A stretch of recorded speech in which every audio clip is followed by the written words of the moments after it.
أعوذ بالله من الشيطان الرجيم. بسم الله الرحمن الرحيم.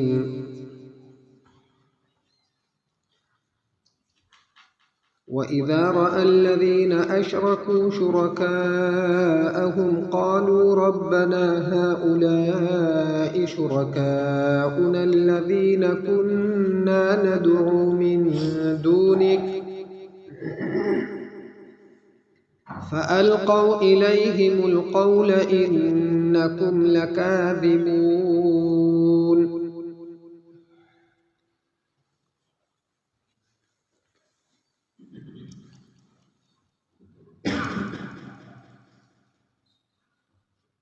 مخکې الله پاک د مشرکینو د عذاب بیانو. وز دغه مشرکینو یو حالت ذکر کوي الله پاک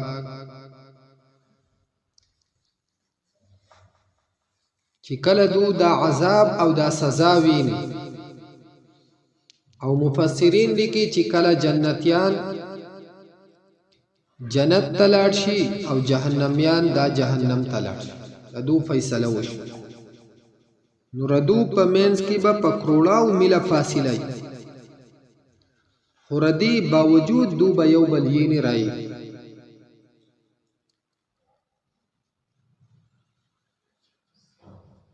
نو کله چې مشرکان خلق خپل معبودان ویني کم چې د الله پاک نه علاوه، ځکه چا به د فرشتو عبادت کو، چا مزارونه د اولیاءو د خپل عبادت لپاره ګرځولي دي، او چا به حضرت عیسی علیه السلام ته نعوذ بالله الله پاک وي، چا حضرت عزیر علیه السلام ته خپل خدای او الله وي. نو کله چې دغه خلق په جنت کې دغه پیغمبران یا د اولیاء ویني،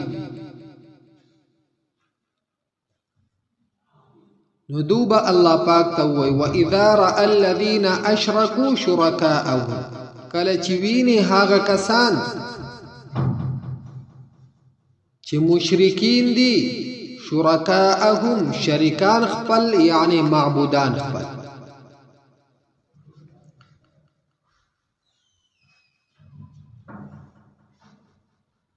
قالوا دوبوا ربنا اے رب زمونگا هؤلاء شرکاؤنا الذین،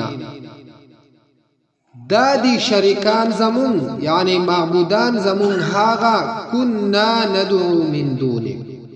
چې مون برابلل علا وستان.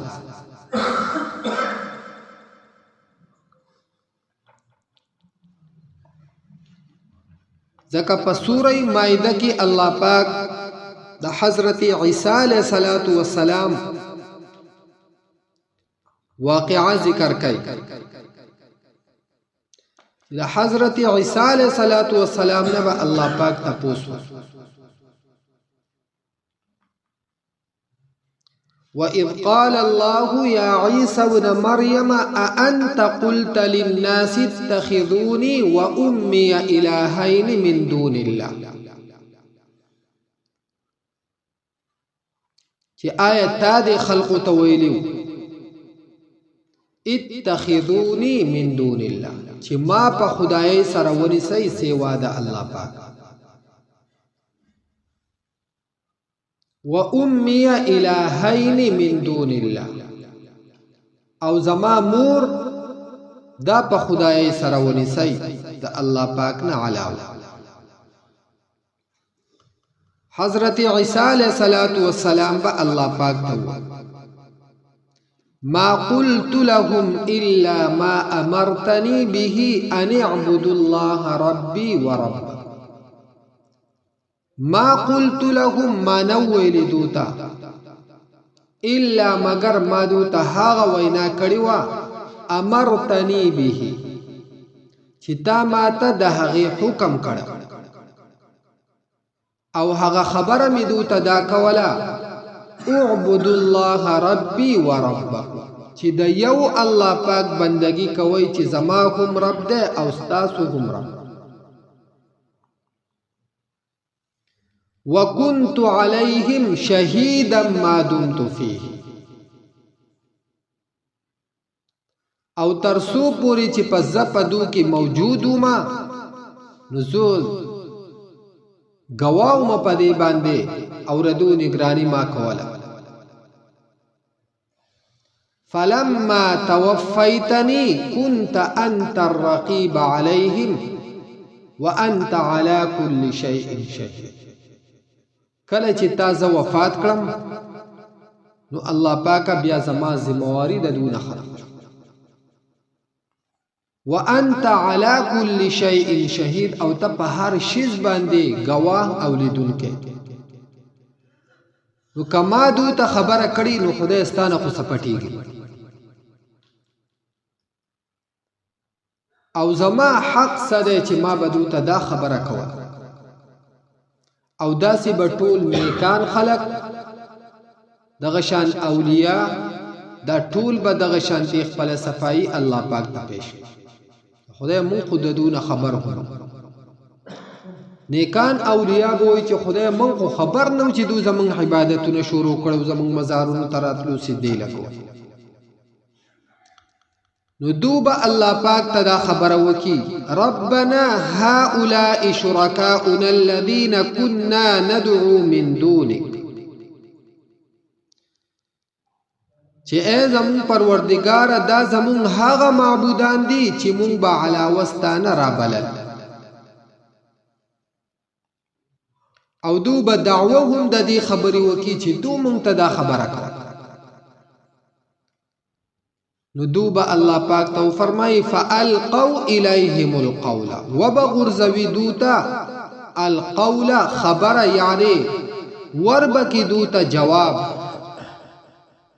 انکم لکاذبون یقینا تاسو دروغجنی منګ د تکلوي من خو تاسو نه خبر هم او الله پاک ته خپل عذر او خپل صفائی هم پیش کړي لکه څنګه چې په سوره مائده کې د حضرت عیسی علیه السلام مکالمه هغه ذکر شوی دا چې الله پاک ته به هغه صفاو خدای ما خو چرته ته دا خبره نه ده او کما کړي مستانه سپټیږي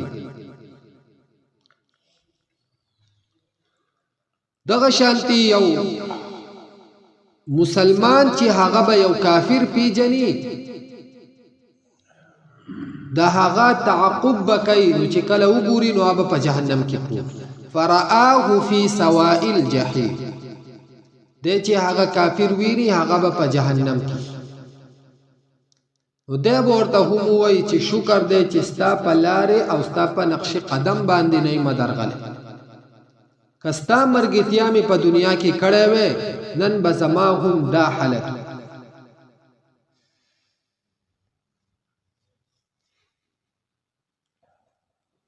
لکه په سوره فرقان کې الله پاک یو واقعا ذکر کړي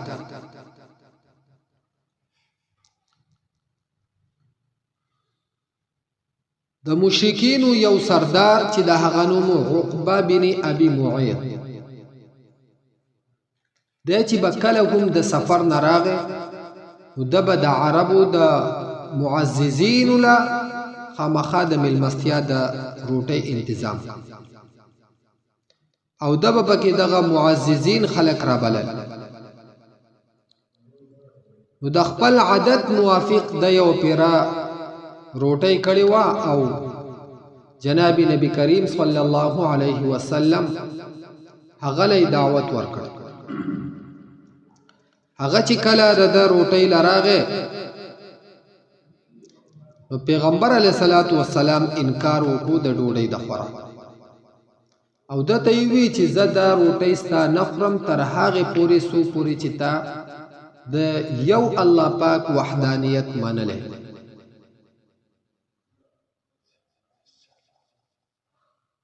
یعنی ترسو پوری چې تا ایمان نه راوړې نو ستا دا روټۍ میلمستیا زه نه قبلو. نو عقبه د مجبور شو او دا ایمان راوړ. نو پیغمبر علیه الصلاۃ والسلام د هغه روټۍ وخوړه، میلمستیا یې رده قبول کړه. د دینه ابی بن خلف چې د منافقینو یو لوی سردار او انتهایی بیمانه انسان دی، چې کله خبر شو او د دې عقبه ډېر سخت مرګ، نو د عقبه سره خپل تعلق کټ. نو هغه ورته چې ته ولې خپای؟ ګوره پیغمبر علیه الصلاۃ والسلام ما ته شرط خو دی، نو کما ایمان نه راوړې نو دې زما د کور نه بغیر د روټۍ نه رخصت، او دا زما د پاره لویه د بې عزتۍ خبره چې پیغمبر علیه الصلاۃ والسلام زما د کور نه بغیر د روټۍ نه رخصت شي. او دا طرز او طریقه زمونږ د پښتنو هم په څه وخت کې چې میلمه به بغیر د روټۍ نه رخصتېدو، دا به زمونږ دپاره د بې عزتۍ سبب ګرځي.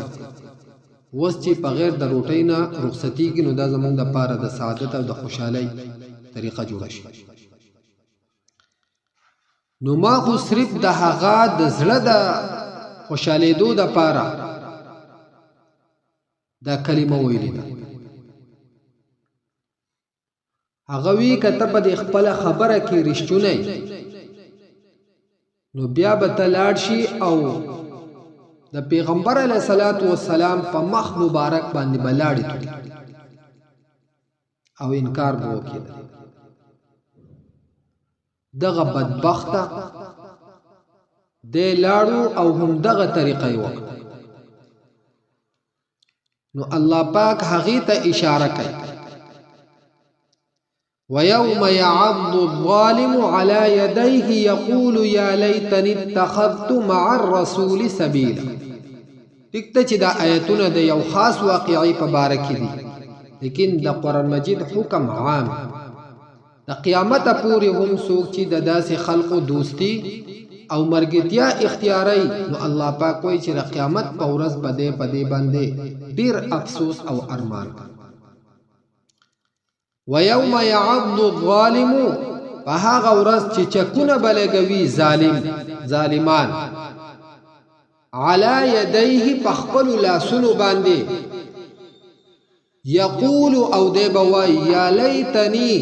هی افسوس او ارمان دی ما لره، لم اتخذ فلانا خلیلا، چې دا پلان کې کس ما خپل دوست نه وی جوړ، د دوستۍ په وجه باندې زه گمراهۍ او دغه شانتي تکلیفونو ته او مصیبتونو ته پریوتم. لقد اضلني عن الذکر بعد اذ جاءني، یقینا دزه گمراه کړم رستو د دینا چې ما ته هدایت راکړه.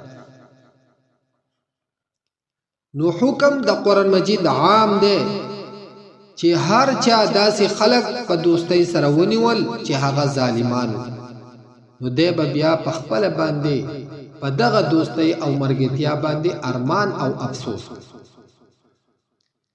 نو دغه شانتي دا مسلمان چې کله دا کافر ویني نو الله پاک وای فرآه فی سواء الجحیم، دی به په جهنم کې ویني. نو دی به ورته ووایي چې شکر دی چې ستا په نقش قدم او په مرګتیا باندې ما خپل زندگی نه ده تیره کړې، کنه زما به هم دغه تکلیف او مصیبت مقدر جوړ شي. نو فالقوا الیهم القول، وبغرزوی دوتا یعنی جواب باور کی دوتا، انکم لکاذبون، چې یقینا تاسو دروغجن یې، مونږ تاسو ته کله ویلي چې زمونږ بندگی هیڅ چرې مونږ تاسو ته دا خبره نه ده. نو چې کله دو د دغه زیګینا مایوس او نا امید شي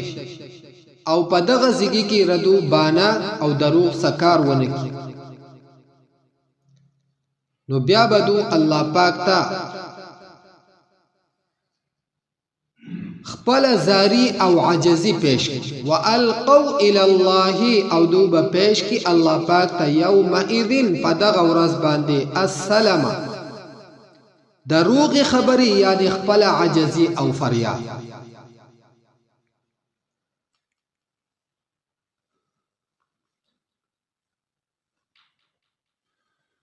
او ډېری لوی ارزوګانې به وکي الله پاکه که دنیا ته دې مونږ واپس ولېږل نو د سترګې د رب په مقدار به ستا نافرماني چرته وله او مونږ خو دې خلقو ګمراه کړي وو داسې قسمه خبرې دروغې او د عجزۍ به الله پاک ته شروع کی لیکن په پرونی سبق کې تیر شو چې الله پاک پر دو هیڅ قسمه عذر قبول نه کړي او نبا پدو باندې سکمه راشي ردو په عذاب وضل عنهم او رکب شددونا ما هغه سکانو یفترون چې دو دروغ جوړول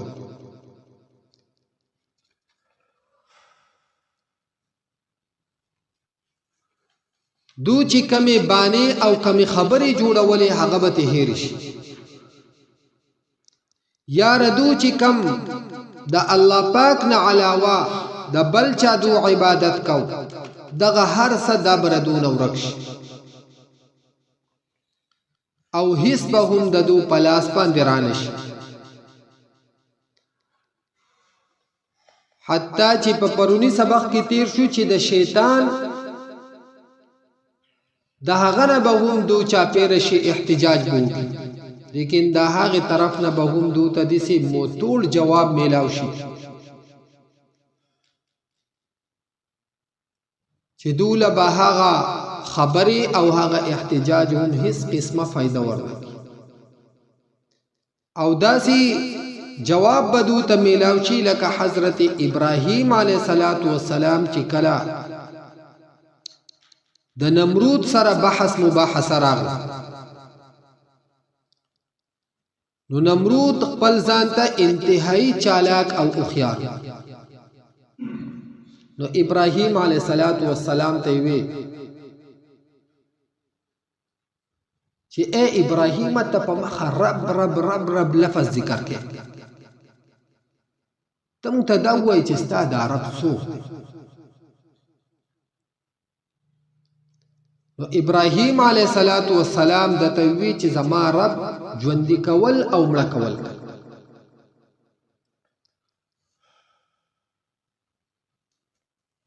نمرود د خپل غرور او د خپل متکبرانه انداز په وجه باندې هغه سوال بل طرف ته واړ او د خپل بی عقلی په وجه په خپل ظلم نه پویدو او یو بی ګناه سړی هغه پانسی کو او یو سزاوار انسان هغه پریخ ابراهیم علیه السلام ته دا کار خو زم کو پورا دغه می مړ کو د می پریخ نو ابراهیم علیه السلام پوه شو چې دا سړی خو انتهایی بیوقوف دی خو په ظلم او په فیصله نه پوي چې الله پاک چې کم کار کوي دا د هغه طاقت دی چې کم کار کوي دی خو ظلم کوي او دی په دې نه پوي نو دله الزامي جواب ورکړ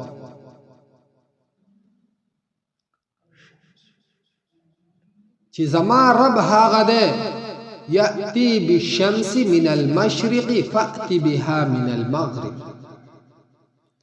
چې هغه د مشرق نه نور راخیږي او په مغرب باندې ښکته کوي کته خامخا کولای شي فأتی بها من المغرب ته د مغرب نه راوخیږي او په مشرق ښکته په دغه ځای کې الله پاک نمرود داسې لا جواب کو فبهت الذي كفر چې بالکل خاموش پاتې شو مفسرین لیکي کأن فيه الحجر دا خاموشي داسې ولا کړه د په خوله کې چې جب نه بلکې د جبې په ځای پکې ګټي چړقېږي هم هغه حرکت ته ختم نو دغه شانتي د قیامت په ورځ باندې به د شیطان د طرف نه هم داسې خطرناک جواب میلاو شي. دو ته به ووایي چې زما په تاسو باندې څه زور زبردستی نه الا ان دعوتکم فاستجبتم لي، صرف مې درته وسوسه کوله تاسو به خبره منله او دومره دلایل هر څه تاسو پرېښودي او سره د دومره عقل او د دومره پوهې. فلا تلوموني ولوموا انفسکم، چې دا هر څه یې پرېښودي او سترګې یې پټې کړې وې، ما ولې ملامته کوئ؟ خپل ځان ملامته. هیڅ جواب به بیا د انسان سره پاتې نشي. الله پاک دې موږ د داسې رسوایي او د ذلت نه پامان.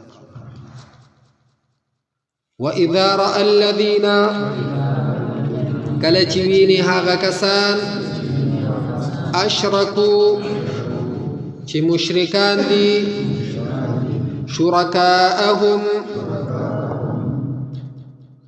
شریکان خپل سمراد یعنی معبودان خپل قالو دوبوائی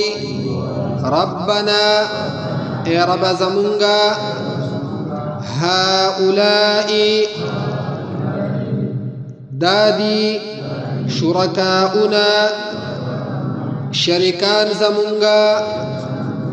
الذین هاغا کننا چیو مونگا ندعو چی مونگ را بلل من دونکا علا وستانا فألقوا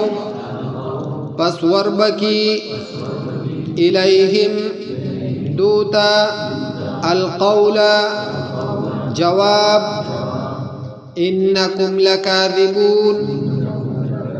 یقینا تاسو دروغ جنیئی وَأَلْقَوْا او دوبا پیش کی الاللہ اللہ پاکتا یومئذن پد غورز باندے السلام روغا یعنی عجزی فریاد بشورو وضل عنهم او رک بشددونا ما غسا كانوا يفترون چې دو دروغ جوړول